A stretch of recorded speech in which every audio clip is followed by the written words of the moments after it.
الحمد لله الذي جعل الشمس والقمر بحسبان والنجم والشجر يسجدان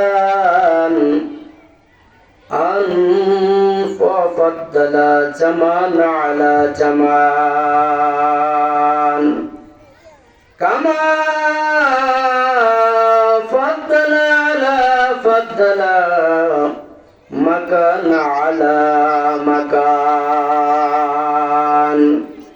وإنسان على إنسان ونشهد أن لا إله إلا الله وحده لا شريك له لا ضد له ولا ند له ولا مثل له ونشهد أن سيدنا وسندنا وحبيبنا وقلوبنا ونور على نورنا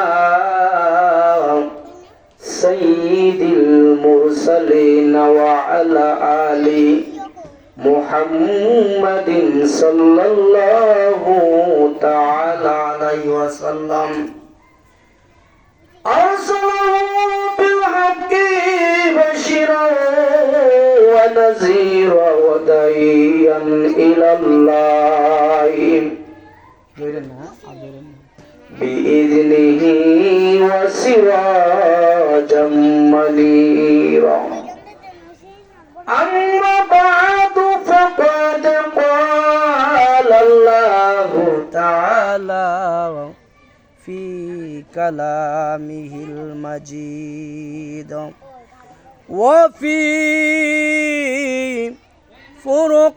فرقانه الحميد إن الله على كل شيء قدير سبحان الله بحمده سبحان الله العظيم سبحان الله والحمد لله ولا إله إلا الله وحده لا شريك له وفي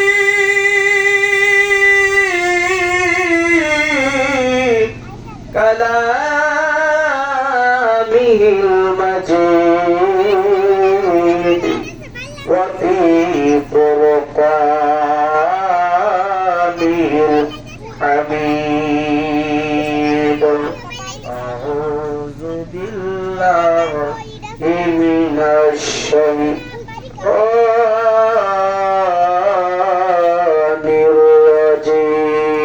الرجيم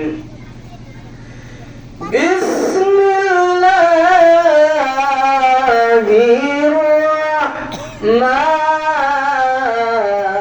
الرحمن الرحيم كل نفس ذائقة الموت ثم إلينا ترجعون وقال الله تعالى في كلامه المجيد وفي فرقانه الحميد ألا إن أولياء الله لا خوف عليهم ولا هم يحزنون إن الله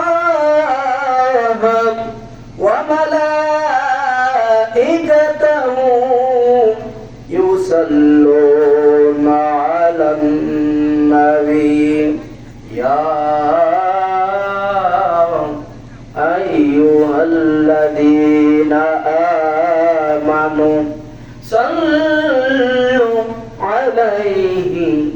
وسلموا تسليما اللهم صل على سيدنا مولانا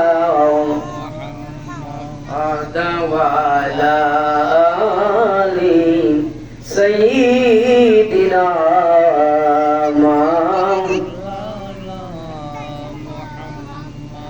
উড়ে যারে রাতের হাওয়া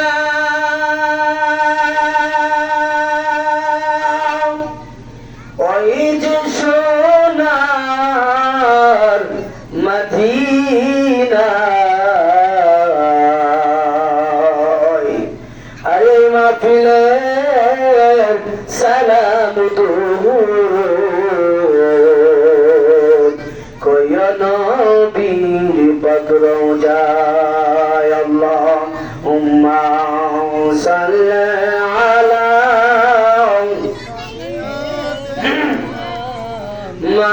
মাওলানা মুহাম্মদ ওয়া আলা আলি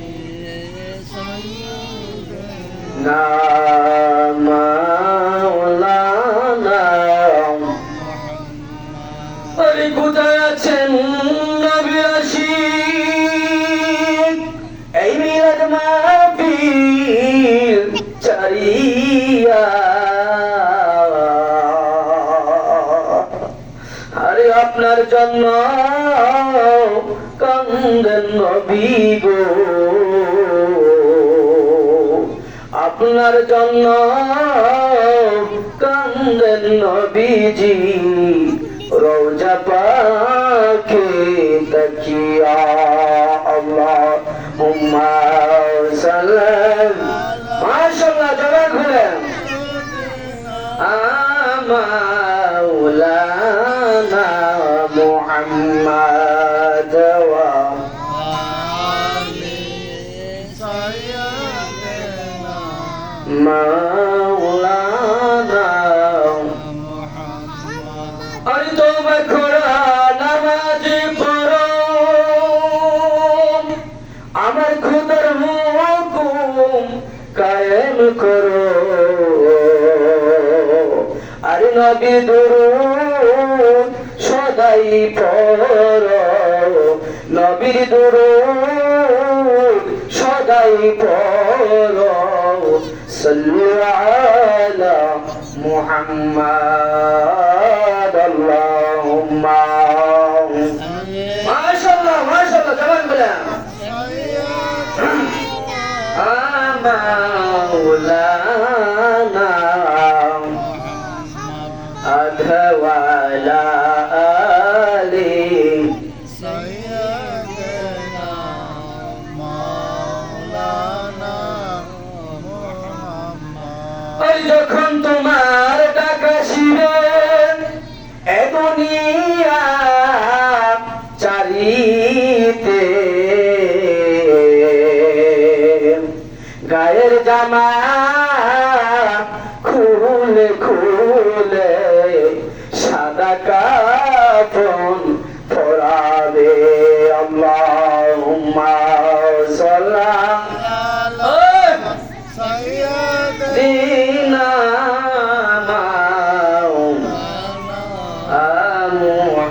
মুহাম্মদ ওয়া আলা আলি সাইয়্যিদিনা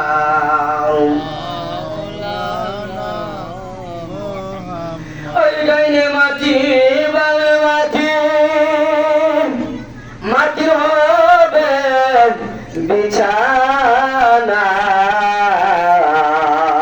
ঠিক কিনা বাবা ডাইনে মাটি বামে মাটি আর মাটির হবে বিছানা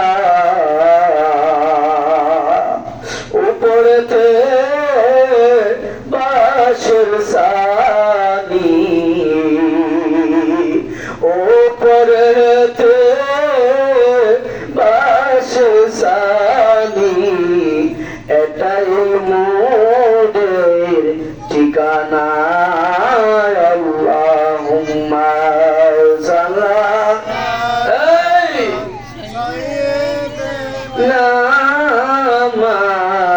مولانا محمد وعلى إنما سبحان الله والحمد لله لا إله إلا الله كلام لا الله لا إله إلا الله سبحان الله والحمد لله لا إله حق لا إله لا إله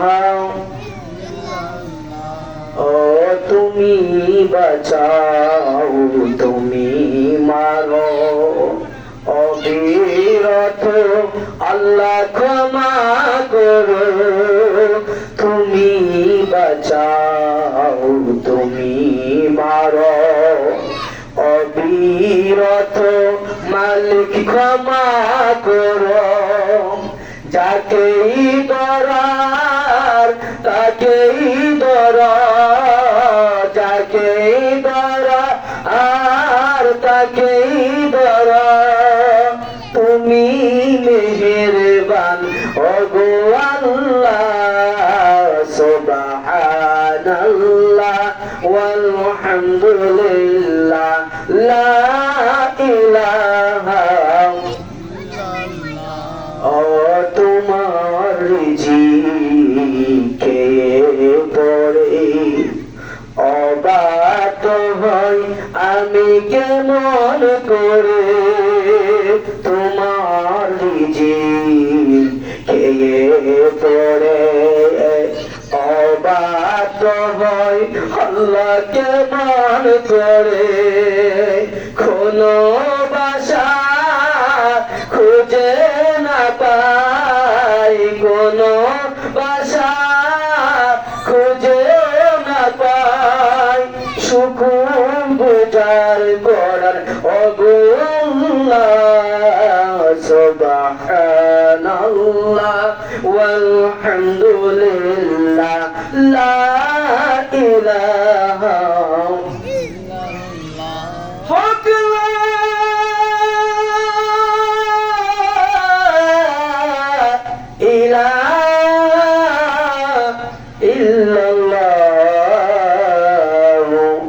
মুহাম্মাদুর রাসূলুল্লাহ সাল্লাল্লাহু তাআলা আলাইহি ওয়াসাল্লাম। মুহাজ্জাজ মুহতারাম সুসম্মানিত হাজিরিন, আজকের পবিত্র নুরানি ইমানি মুহতি মাহফিলের সম্মানিত সভাপতি আওলাদে রাসূল কান্দারে ওলি শাহসির আলহাজ রসুল্লামা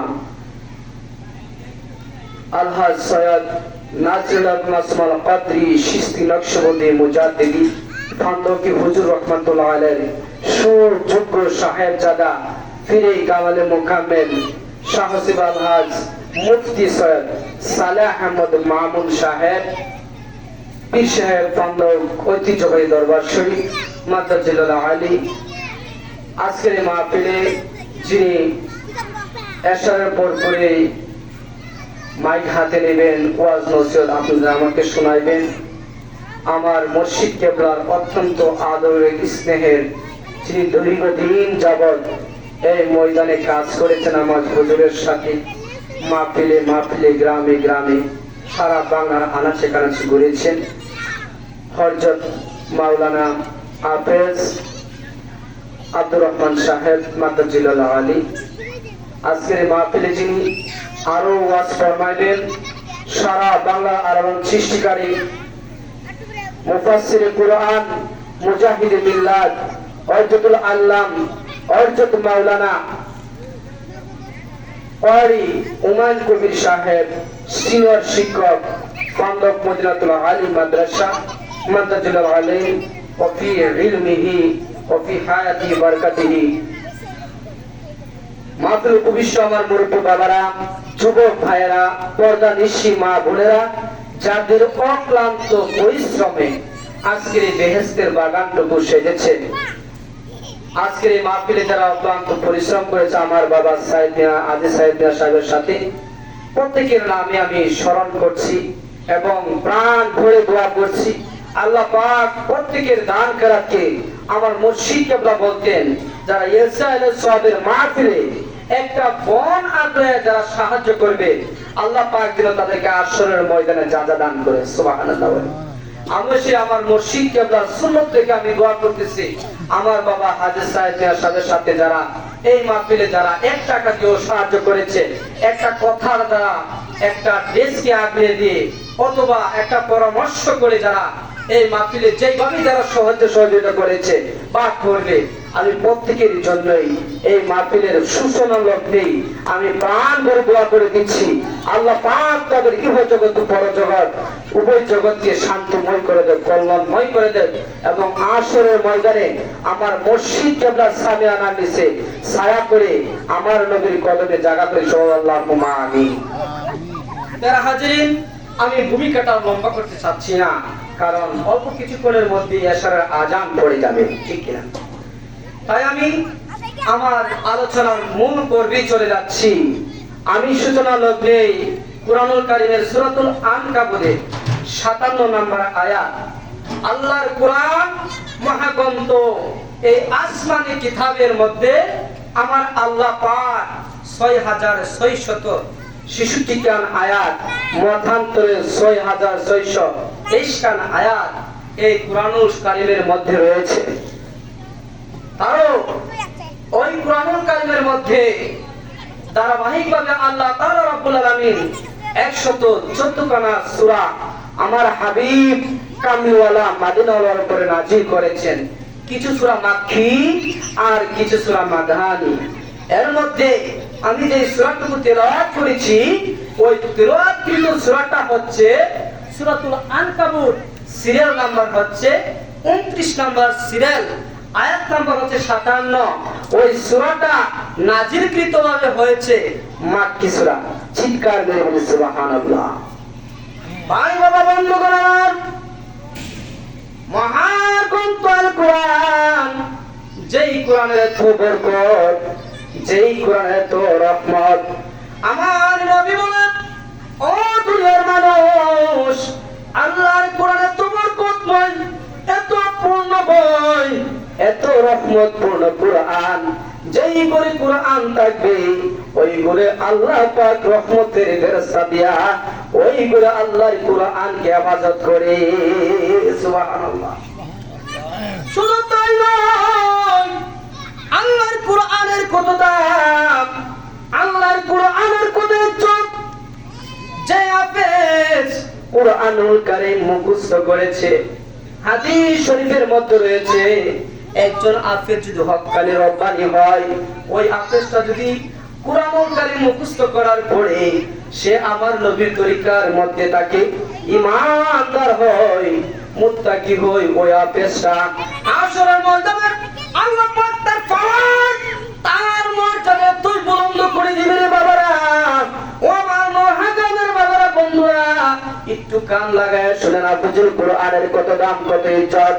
আল্লাহর রাসূল পবিত্র জবানে বলতেছেন, যে হক্কানি রব্বানি হাফেজুল কোরআন, কোরআনের হাফেজ হবে, ওই কোরআনের হাফেজ আল্লাহ পাক এত পাওয়ার দিবেন আসরের ময়দানে, তার নিজ গোত্র থেকে 10 জন মানুষকে সে সুপারিশ করে, সুপারিশ করে, সুপারিশ করে, শাফায়াত করে, ওই 10 জন মানুষকে সে জান্নাতে নেওয়ার ক্ষমতা রাখবে। আল্লাহু আকবার, আল্লাহু আকবার। একজন হাফেজে কোরআনের কত ইজ্জত, কত সম্মান, নিজের ফ্যামিলি থেকে সে আল্লাহ পাক রব্বুল আলামিন তাকে অনেকটা পাওয়ার দিবে, বলবে তুমি তাদেরকে কি করো, সুপারিশ করো, শাফায়াত করো তাদের পক্ষে। কেন করবে? তুমি যে কুরআনুল কারীম মুখস্থ করেছো, এত কষ্ট করে আমার কোরআনকে মুখে ধারণ করে রেখেছো, ওই কোরআনের বরকতে আমি তোমাকে 10 জন মানুষকে নেওয়ার মতো ক্ষমতা দিয়ে দিলাম।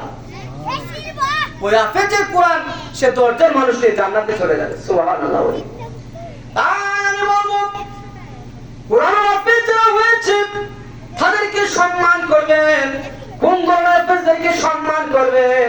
যে হাফেজগুলা কোরআন পড়েছে, যে হাফেজগুলা কোরআন পড়েছে, কালেমা রুটি রুজির জন্য করেছে, যে হাফেজ রুটি রুজির জন্য ওই কোরআন পড়েছে, ওই হাফেজ কখনো জান্নাতে যাবে না। কারণ সে দুনিয়ার জন্য কোরআন তেলাওয়াত করেছে, দুনিয়ার জন্য যদি কোরআনের হাফেজ হয়ে থাকে সে জান্নাতের সুগ্রাণ পাবে না। আর যদি আমার আল্লাহ এবং রাসূলকে খুশি করার জন্য সে ওই তরিকার অনুযায়ী যদি সে কোরআনুল কারীম মুখস্থ করে থাকে, আল্লাহ বলে তোমাকে স্বর্ণের, তোমাকে নূরের মুকুট দিয়ে আমি হাশরের ময়দানে বরণ করবো। সুবহানাল্লাহ। শুধু বরণই করবো না, সম্মানই দেবো না, তোমাকে নূরের টুপি পরাবো না, আমি তোমাকে 10 জন মানুষকে শাফাত করে জান্নাতে নেওয়ার মতো ক্ষমতা দান করবো। সুবহানাল্লাহ। এই হাফেজ কোরআনের তো দা। বন্ধুগণ আমার, এবার আসো হাফেজের কোরআনের মর্যাদা বুঝলেন। হাফেজের কোরআনের মর্যাদা কেন হলো? আল্লাহর কোরআনকে ধারণ করার জন্য, আল্লাহর কোরআনকে মুখস্থ করার জন্য হাফেজের কোরআনের দাম বেড়ে গেছে। সুবহানাল্লাহ বলি। শুধু তাই নয়, আমার নবী বলেন যে ব্যক্তি কোরআন তেলাওয়াত করতে পারে আর যে ব্যক্তি করতে পারে না রে বন্ধু আমার, সুবহানাল্লাহ বলি, যে ব্যক্তি কোরআন তেলাওয়াত করতে পারে, সাউন্ড নেমে গেছে, যেই ব্যক্তি কোরআন তেলাওয়াত করতে পারে আর যে ব্যক্তি করতে পারে না, পার্থক্য আছে না? যে কোরআন পড়তে পারে আর যে পড়তে পারে না, রাত দিন ডিফারেন্স, ঠিক কিনা বলেন? একজন দেখে দেখে আল্লাহর কোরআন পড়ে মজা পায়, সুবহানাল্লাহ বলেন। আর একজন দেখে কোরআন পড়েও মজা পায়, কোরআনের অর্থ বুঝে মজা পায়, সুবহানাল্লাহ, তার ডাবল মর্যাদা। আর যে ব্যক্তি কোরআন পড়তে পারে আর যে পড়তে পারে না, তার মধ্যে ডিফারেন্স। আল্লাহ রাসূল বলেন, ও দুনিয়ার মানুষ, ও আমার উম্মতেরা, ইসলাম এমন একটা সুন্দর ধর্ম, ইসলাম এমন একটা বরকতপূর্ণ ধর্ম, এই কোরআন যারা পড়তে পারে আর যারা পড়তে পারে না তাদের জন্য সমান সওয়াব। সুবহানাল্লাহ। হুজুর কিভাবে হবে? যে পড়তে পারে না তাও সওয়াব পাবে, আবার যে পড়তে পারে না, যে পড়তে পারে সেও সমান সওয়াব, যে পড়তে পারে না তারও সমান সওয়াব। কারণ কি? আমার রাসূল বলে, ও দুনিয়ার মানুষ, যেই ব্যক্তি কোরআন পড়তে পারে ওই ব্যক্তি যদি কোরআন তেলাওয়াত করে আর যেই কোরআন তেলাওয়াত করতে পারে না ওই ব্যক্তি যদি মহব্বতে দাঁড়ায়া দাঁড়ায়া ওই কোরআন পাঠকারী তেলাওয়াত শুনে, খোদার কসম ওই ব্যক্তি পড়ে যেই সওয়াব পাবে ওই ব্যক্তি না পড়ে শুনে শুনে সেই সওয়াব পাবে। সুবহানাল্লাহ, সুবহানাল্লাহ। ওই ব্যক্তি কোরআন পড়তে পারে না কিন্তু দাঁড়ায় দাঁড়ায় মহব্বতে যেই ব্যক্তি কোরআন তেলাওয়াত পড়তেছে তারপর শুনতেছে, ওই শোনার কারণে আমার আল্লাহ বলে সে যে পড়তে পারে না তার ভিতরে অনুশোচনা হচ্ছে, তার ভিতরে কষ্ট হচ্ছে, আমি পড়তে পারি না। কত মজা! আর রহমান আল্লামাল কোরআন। সুবহানাল্লাহ। এই বরকতময় কোরআন, কত মজার তেলাওয়াত। ওই ব্যক্তি কোরআন তেলাওয়াত শুনতেছে আর বলতেছে, এত মজার কোরআন যদি আমি পড়তে পারতাম।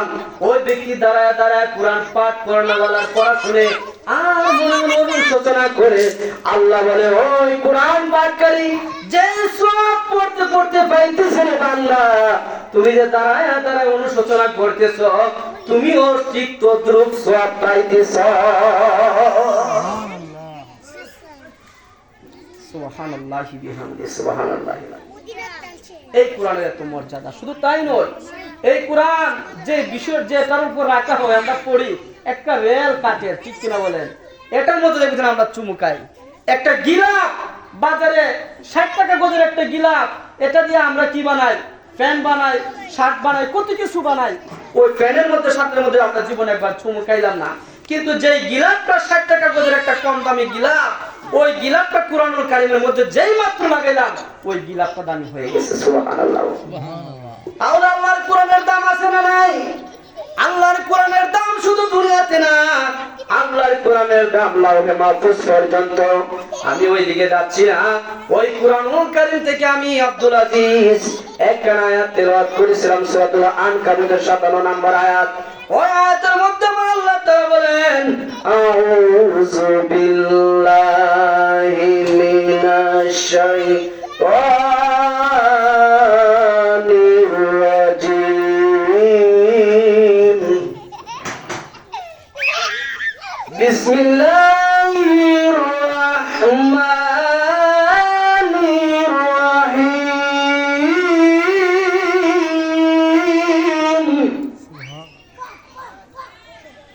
কুল্লু নাফসিন যায়িকাতুল মাউত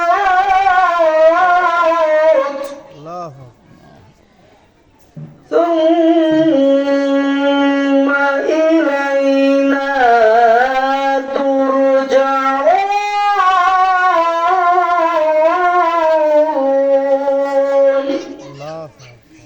الله أكبر الله أكبر আমার আল্লাহ তাআলা রব্বুল আলামিন সূরাতুল আনকাবুত 17 নম্বর আয়াত 29 নম্বর সূরার 57 নম্বর আয়াতের মধ্যে আমার আল্লাহ বলেন কুল্লু সব নাফসিন মানে আত্মা সুবহানাল্লাহ বলেন কুল্লু নাফসিন যায়িকাতুল মাউত প্রত্যেকটা আত্মাকে সেই স্বাদ গ্রহণ করতে হবে যেই স্বাদটার নাম হচ্ছে মৃত্যু সুবহানাল্লাহ বলেন কিসের স্বাদ গ্রহণ করতে হবে মৃত্যু কুল্লু নাফসিন যায়িকাতুল মাউত ثم إلينا ترجعون আমার আল্লাহ বলে শুধু খালি মৃত্যুই তোমরা গ্রহণ করবা না খালি মৃত্যুর মাধ্যমে তোমার সমাধান হয়ে গেল না ওই মৃত্যুর পরে তুমি এই দুনিয়ার বুকে না আমার কাছে তুমি ফিরে আসতে হবে সুবহানাল্লাহ সুম্মা ইলাইনা তুরজাউন তোমরা আমার কাছে আসতে হবে ফিরে তোমরা যারা যেখানে থাকো যদি আসমানের উপরে থাকো যদি জমিনের নিচে থাকো যদি তুমি প্লেনে থাকো তুমি মক্কায় থাকো মদিনায় থাকো তুমি যদি গাড়িতে থাকো বাড়িতে থাকো তুমি হালে থাকো কৃষি থাকো তুমি ব্যবসায় বাণিজ্যে যেখানে থাকো না কেন যেই মাত্র তোমার মৃত্যুর হুকুম হয়ে যাবে আমার আল্লাহ মৃত্যুর পরোয়ানা জারি করে দিলে তোমাকে অবশ্যই ঠিক সেই সময় মৃত্যুর স্বাদ গ্রহণ করতে হবে সুবহানাল্লাহ ও আমার বন্ধুরা আল্লাহ বলে every soul must test that then it is to us that you will be returned প্রত্যেকটা বান্দাকে একদিন না একদিন মৃত্যুর স্বাদ গ্রহণ করতে হবে শুধু তাই নয় মৃত্যুর গ্রহণ করার পরে ওই ব্যক্তিটার হিসাব কিতাব আমার সাথে করতে হবে আরে মৃত্যুবরণ করলা দুনিয়ার বিচার শেষ হয়ে গেল না মৃত্যুবরণ করলা আখিরাতের বিচার শেষ হয়ে গেল না ও দুনিয়ার মানুষ আজকে তুমি হাটে বাটে আজকে তুমি দোকানে আজকে তুমি এখানে সেখানে আড্ডা দিচ্ছ বাবা এই মাহফিলটা প্রত্যেক দিনের জন্য নরহা গ্রামে হবে না বছরে একবার হবে ঠিক কিনা বলেন আমি আব্দুল আজিজ আজকে এখানে বায়ান করছি এমন হতে পারে আজকে এই জীবনের শেষ মাহফিলে নরহা গ্রামের জন্য ঠিক কিনা বলেন এই নরহা গ্রামে হয়তো আব্দুল আজিজ আর জীবন আসতে পারবে না হইতে পারে আজকের এই জীবনের জন্য শেষ হয়ে গেছে এমন হতে পারে এই জীবনের শেষ নিঃশ্বাস হয়তো এই নরহা গ্রামের জন্য আর কোনোদিন নরহা গ্রামে আসবো না আল্লাহ যদি আমার ভাগ্যে মৃত্যু রেখে রাখি ঠিক কিনা বলেন ও বাবারা আগামী গত বছর যখন আসছিলাম এই মাহফিলের মধ্যে অনেক বৃদ্ধ বাবারা অনেক বাবারা দেখতাম এই মাহফিলের মধ্যে বসে আছে আজকে হয়তো ওই বৃদ্ধ লোকগুলা এমন হতে পারে অনেক যুবকরা এই মাহফিলে আসছিল এই যুবকগুলো বেঁচে নাই অনেক বৃদ্ধরা এই মাহফিলে এসেছিল আজকে এই বৃদ্ধগুলো বেঁচে নাই এই মাহফিলে আজকে যারা আসবে হয়তো আগামী বছর মাহফিল পাবে না রে বাবা এই কারণে মনটাকে নরম করে ওলিদের মাহফিলে ছুটে আসো রে বাবা কখন তোমার ভাগ্যে কখন তোমার নসিবে আল্লাহ পাক মৃত্যু লিখে রাখবে কখন তোমার মৃত্যুর ঘন্টা বেজে যাবে কখন আজরাইল তোমার ঘরের দরজায় দাঁড়া যাবে কখন ছেলে থেকে বাবাকে কেড়ে নেবে কখন মেয়ের কাছ থেকে তার মাকে আচারে কেড়ে নেবে কেউ বলতে পারে না কেউ বলতে পারে না এই জন্য আমার আল্লাহ বলেন ও বান্দা যখন তোমার সামনে মৃত্যু হাজির হয়ে যায় তখন তোমাকে এক সেকেন্ডের সময় দেওয়া হবে না তোমাকে এক সেকেন্ডের জন্য ঘাট পিছনের দিকে ফিরানোর জন্য সময় দেওয়া হবে না ও বান্দা জীবনে যা কিছু একবার স্মরণ করো ওই জীবনের অপরাধগুলো স্মরণ করো জীবনের অন্যায়গুলো স্মরণ করো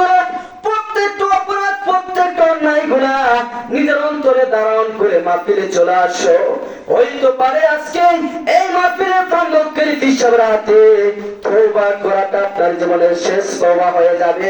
আর এই তওবাটা যদি আল্লাহ আপনার জীবনে কবুল করে বাবা, আপনার জীবনটা সাকসেস হয়ে যাবে। উইল বি সাকসেস, ঠিক কিনা বলেন? Will be success. যতই চেষ্টার পর চেষ্টা করার পরে মানুষের জীবনে সাকসেস হয়, ঠিক কিনা বলেন? ও বন্ধুরে, জীবনে এমন কোন মানুষ নাই, নারহাকানের মধ্যে, হরিপুর গ্রামের মধ্যে, আলিয়ার মধ্যে, এমন কোন বাংলার গ্রামে গঞ্জ নয়, পৃথিবীর গ্রামে গঞ্জ নয়, এমন কোন মানুষ পাওয়া যাবে না যেই মানুষটার জীবনে গুনাহ করে নাই, ঠিক কিনা বলেন? এমন মানুষ আছে? এমন মানুষ পাইবেন খুঁজা যে মানুষটা বুকে হাত দিয়ে আমার জীবনে গুনাহ নাই? গুনাহ প্রত্যেকটা মানুষের জীবনে ভরপুর। গুনাহ আমাদের বেসমার, গুনাহ আমাদের জীবনের সঙ্গী হয়ে গেছে। যদি আমি আব্দুল আজিজের গুনাহগুলো আজকে নরহাকামের মধ্যে আমার আল্লাহ প্রকাশ করে দেয় রে, এই স্টেজে ওয়াজ করার সুযোগ দেবেন না আপনারা, ঠিক কিনা বলেন? একটা কথা বলে থাকি, দিলে জানে কি, মা জানে বাপ, আর দিলে জানে পাপ, ঠিক কিনা বলেন? মা জানে বাপ, কার বাপকে একমাত্র মা ছাড়া কেউ সাক্ষী দেওয়ার মতো ক্ষমতা নাই। আর কার পাপ কতটুকু নিজের সাক্ষী না দিলে দুনিয়ার বুকে কেউ জানার ক্ষমতা নাই। আমার আল্লাহ এত রহিম, আমার আল্লাহ এত রহিম, গাফুরুর রহিম, আফওয়ান গাফুরান। তিনি কেমন আল্লাহ, যে আল্লাহ বান্দা গুনাহ করে তার গুনাহটা আল্লাহ দেখে দেয়, ঠিক কিনা বলেন? ছেলে গুনাহ করেছে, বাবা জানে না, ঠিক কিনা বলেন? মেয়ে গুনাহ করেছে, মা জানে না। বন্ধু গুনাহ করে বন্ধু জানে না, বান্ধবী গুনাহ করে বান্ধবী জানে না। জানে কে? একমাত্র বলেন, জোরে বলেন, আল্লাহ। একমাত্র আল্লাহ জানে তুমি কোন জায়গায়, কোন হালতে, কোন জায়গায়, কোন ভাবে গুনাহ করেছো বান্দা। এ যুবক, আজকে তুমি জানাই লিপ্ত হয়ে গেছো, চরিত্রটা নষ্ট করে ফেলেছো। ও যুবক, তোমার মতো হাজারো যুবক দেখায় দেখো, ফেসবুকটা যখন খুলবা, সোশ্যাল মিডিয়া খুলবা, দেখবা হাজারো যুবক গাড়ি অ্যাক্সিডেন্ট করে রাস্তার মধ্যে ফিনিশ হয়ে গেছে। যার লাশ পাবে দূরের কথা, হাড় মাংস গুলো খুঁজে পাওয়া যায় না, ঠিক কিনা বলেন? সুবহানাল্লাহ ওয়ালহামদুলিল্লাহ লা ইলাহা ইল্লাল্লাহ, সুবহানাল্লাহ ওয়ালহামদুলিল্লাহ লা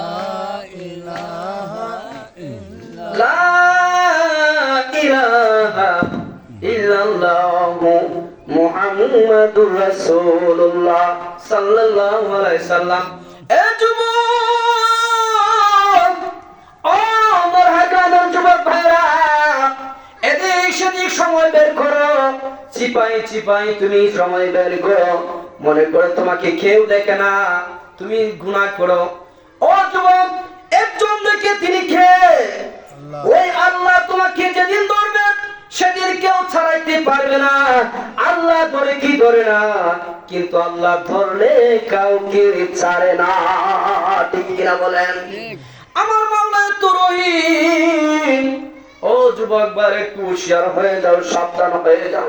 ওয়াত্তাকুল্লাহ হাক্কা তুকাতিহি, একবার আমার আল্লাহকে অন্তর থেকে ভয় করার মতো ভয় করো। আজকে তুমি যে খারাপ কাজের দিকে লিপ্ত হয়ে যাচ্ছ রে যুবক, আজকে তুমি যে নিজের চরিত্র থেকে নিজের হাতে বিলীন করে দিয়েছো, ও যুবক, তুমি তওবা করার সময় পাবা না, তুমি তওবা করার সময় পাইবা না। এই গুনার পূজা মা নেবে না, বাবা নেবে না। যে সুন্দরী মেয়েটার জন্য আজকে তুমি নিজের চরিত্রটা বিসর্জন করে দিয়েছিস, ওই সুন্দরী মেয়েটা আরেকটার ছেলে হাত ধরে চলে যাবে, তোমার দিকে তাকাবার সময় পাবে না। কিন্তু তুমি যেই গুনার পাহাড় করে চলে যাব, ওই গুনার ভাগীদার কেউ হবে না, ঠিক কিনা বলেন? ওই গুনার ভাগীদার তোমার কেউ হবে না।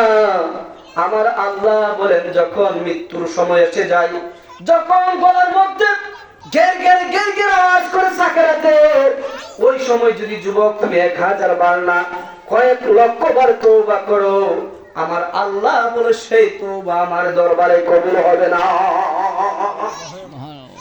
ও যুবক, যে সময় তোমার তওবা কবুল হবে না সেই সময় তওবা করার কোনো মানে নাই। আর যেই সময় আমার আল্লাহ তওবা কবুল করবে সেই সময় তওবা করতে হবে, ঠিক কিনা বলেন?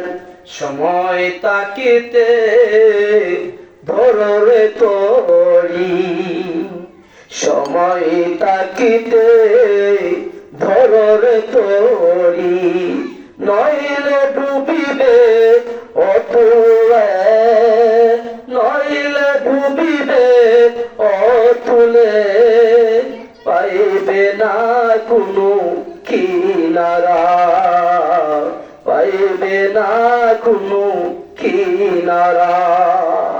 সময় তাকিতে ধরে তোরি, নইলে ডুবিবে অতুলে, কিনারা পাইবে না, ঠিক কিনা বলেন? সময় থাকতে ওই তরি ধরতে হবে। যদি সময় চলে যায় আপনি তুলে তরি লাগা পাবেন না, কুল কিনারা পাবেন না, মরা ছাড়া উপায় নাই, ঠিক কিনা বলেন? এই জন্য ইমাম গাজ্জালি বলেন ওই ব্যক্তি সর্বশ্রেষ্ঠ ব্যক্তি যে ব্যক্তি মনে করে আমার জীবনের আজকে শেষ জীবন, আমার জীবনে আজকে শেষ মুহূর্ত, আমার জীবন আজকে শেষ দিন, যে ব্যক্তি এই কথা মনে করবে, যে ব্যক্তি এই কথা মনে করবে আজকে আমার জীবনের শেষ দিন, আজকে আমার জীবনের শেষ মুহূর্ত, ওই ব্যক্তি গুনাহ করতে পারবো? হ্যাঁ, আমি যদি আজকে আব্দুল্লাহ শুনি আমি আজকে মরে যাবো গা, আমার গুনাহ করা সম্ভব? এই জন্য ইমাম গাজ্জালি অত্যন্ত বড় দরদার একজন দার্শনিক ছিলেন, মারফতের দরদার একজন আল্লাহর ওলি ছিলেন। ওই ইমাম গাজ্জালি বলতেছে, ওই ইমাম গাজ্জালি বলেন যেই ব্যক্তি মনে করে আজকে আমার জীবনের শেষ দিন, ওই ব্যক্তি হচ্ছে সর্বশ্রেষ্ঠ ব্যক্তি। সুবহানাল্লাহ বলি। তাই আমি বলবো আজকে হুজুর যখন স্টেজে আসবে, হুজুর আসার পরে তওবা করাই, আমরা যেন নিজের সকল পাপগুলোকে চোখের সামনে রেখে আমার মওলার দরবারে তওবা করি, আমার মওলার দরবারে তওবা করি। আল্লাহ যেন আমাদের জীবনের গুনাহগুলো maaf করে দেয়। গফুর রাহিম নাম তোমার আল্লাহ, আল্লাহু আল্লাহ সামিউম আল্লাহু আল্লাহু। তুমি যদি মাফ না করো আমরা রে, বলো আমরা যাব কার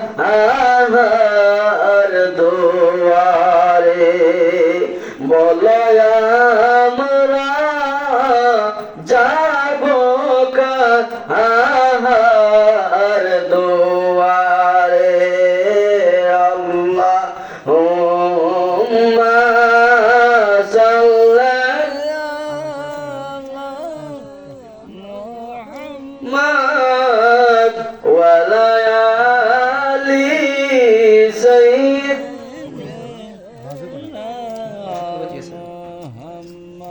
বন্ধুগণ আমার, অল্প কিছুক্ষণের মধ্যে আদান করে দেব, আমি শেষ করে দিচ্ছি। একটা হাদিস বলবো। আমার নবীর দরবারে একজন সাহাবা আসলেন, যুবক ছেলে, ইয়া রাসূলুল্লাহ আমাকে অনুমতি দিন, আমি জানা করব। কি করব? জানা করব। যুবক তোমরা কান পেতে শোনো হাদিসটা, আজকে তোমরা কার সাথে জানা করো একটু কান পেতে শোনো। আমার নবীর দরবারে একজন সাহাবী আসলেন, ইয়া রাসূলুল্লাহ অনুমতি দেন আমাকে, আমি জানা করব। নাউজুবিল্লাহ করো। সাহাবা কেরামরা আশ্চর্য হলো, সবাই লাল লাল চুপ করে তাকালো, কি রে বলো কি? আর মাথা ঠিক আছে নি? আমার রাসূলের দরবারে এসে বলছে জানা করবে। আমার রাসূল মুস্কি এসে দিয়ে বললেন তুমি কি করবা? আমি জানা করব, আমাকে একটু অনুমতি দেন।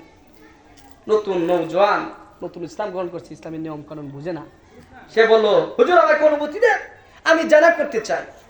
আমার নবী মুসকে এসে বললেন, জান্নাতে এসে দিয়ে বললেন, হ্যাঁ রে যুবক, তুমি জানা করতে চাও, জানা করে সমস্যা নাই, কিন্তু আমি তোমাকে কয়েকটা প্রশ্ন করতে চাই রে যুবক। ওই প্রশ্নের উত্তরগুলো যদি তুমি দিতে পারো, তুমি এই যা খুশি তার সাথে তুমি জানা করিও। এবার যুবক বলল, যদি জানার জন্য অনুমতি দেন, যে কোনো প্রশ্ন করবেন হুজুর, আমি প্রশ্নের উত্তর দিতে রাজি। যুবক খুশি হয়ে গেল। এবার আল্লাহ রাসূল বলেন, তুমি জানা করতে চাও, আমার কয়েকটা প্রশ্নের উত্তর দাও। যদি তোমার মার সাথে কোনো ব্যক্তি এসে বলে, আমি তোমার মার সাথে জানা করতে চাই, তুমি তাকে অনুমতি দেবা কেন? যুবকটা রাগ করে বলল, না, অবশ্যই না। যে মা আমাকে 10 মাস 10 দিন করবে দাবি করেছে, ওই মার সাথে কে জানা করবে? কারো তো পরিষ্কার না। আমার রাসূল বললেন, ঠিক আছে, যদি তুমি তোমার মার সাথে জানা করতে না চাও, যদি কোনো ব্যক্তি বলে তোমার স্ত্রীর সাথে জানা করতে, তুমি কি জানা করতে দেবে? ওই যুবকটা বলে, না ইয়া রাসূলুল্লাহ, আমার স্ত্রীকে আমি খুব ভালোবাসি, আমার স্ত্রীর উপরে কেউ বদ্ধ ধরে তাকে আমি সেটাও ভালোবাসি না, আর আমার স্ত্রীর সাথে কেউ জানা করবে না, তো আমি করছি কালো, আমি কল্পনা করতে পারবো না। এবার আল্লাহ রাসূল বললেন, ঠিক আছে, ও যুবক, মেনে নিলাম। এবার যদি তোমার নিজের আপন মেয়ের সাথে কেউ জানা করতে চাই, তুমি কি তাকে জানা করতে অনুমতি দেবে? যুবকটা বলল, না না না ইয়া রাসূলুল্লাহ, যে মেয়েটাকে আমি কোলে কবলে করে মানুষ করলাম, ওই মেয়েটাকে আমি কিভাবে আরেকজনের হাতে তুলে দেবো জানা করার জন্য? আর আল্লাহ রাসূল বলে, তাহলে তোমার বোনের সাথে যদি কেউ জানা করতে চাই রে যুবক, ও যুবক, যদি তোমার বোনের সাথে কেউ জানা করতে চায়, তুমি কি তাকে জানা করার অনুমতি দেবে? এবার যুবকটা থর থর করে কেঁপে কেঁপে চোখের পানি গুলা ছেড়ে দিয়ে আমার নবীর কদমে পড়ে বলল, ইয়া রাসূলুল্লাহ, ইয়া হাবিবাল্লাহ, আমি বুঝতে পেরেছি। আমি যার সাথে জানা করতে চাইবো, ওই লোকটা হয়তো কারো মা, নয়তো কারো স্ত্রী, নয়তো কারো বোন, নয়তো কারো মেয়ে। ইয়া রাসূলুল্লাহ, আমি বুঝতে পেরেছি। তওবা করায় দেন, আমাকে আবার কালামে পড়ায় দেন। আমি জীবন আর কোনোদিন জানা করার কল্পনা করব না। ইয়া রাসূলুল্লাহ, ইয়া হাবিবাল্লাহ, ইয়া রাসূলুল্লাহ, ইয়া রাসূলুল্লাহ, ইয়া হাবিবাল্লাহ, ইয়া রাসূলুল্লাহ। তাহলে বাবারা ভাইরা আমার শেষ করে দিচ্ছি। তাহলে বোঝা যাচ্ছে আজকে আমরা যাদের সাথে অবৈধভাবে সম্পর্ক করি, লাভ করি, প্রেম করি, ভালোবাসা করি, ওইটা হচ্ছে কারো মা, কারো বোন, কারো মেয়ে, কারো স্ত্রী। এই জন্য যুবক সাবধান হয়ে যাও, সাবধান হয়ে যাও। নবীর তরিকার মালা গলায় পরে নাও, আর নবীর তরিকার মালা যদি গলায় পড়তে পারো, দুনিয়া তো শান্তি পাইবা, আখিরাতে নবীর জান্নাত। ওয়া আখিরি দামানা ওয়ালহামদুলিল্লাহি রাব্বিল আলামিন। আসসালামু আলাইকুম ওয়া রাহমাতুল্লাহি তাআলা ওয়া বারাকাতুহু। সুসম্মানিত গ্রামবাসী, এলাকাবাসী, দিনদার ইমানদার বাবা ভাইয়েরা, এখনই এশারা আজান হবে। এশারা আজানের পরেই এই প্যান্ডেলের ভিতরে একটা জামাত হবে, পাশাপাশি মসজিদ আছে, মসজিদের জামাত হবে। আপনারা যারা উজুনায় উজু বানায়া যারা মসজিদে নামাজ পড়ে মসজিদে চলে যান, আর আমরা কয়েকজন প্যান্ডেলে নামাজ পড়বো। আপনারা আমাদের সাথে যারা অংশগ্রহণ করে প্যান্ডেলে উজু করে চলে আসেন। আসসালামু আলাইকুম ওয়া রাহমাতুল্লাহি তাআলা ওয়া বারাকাতুহু।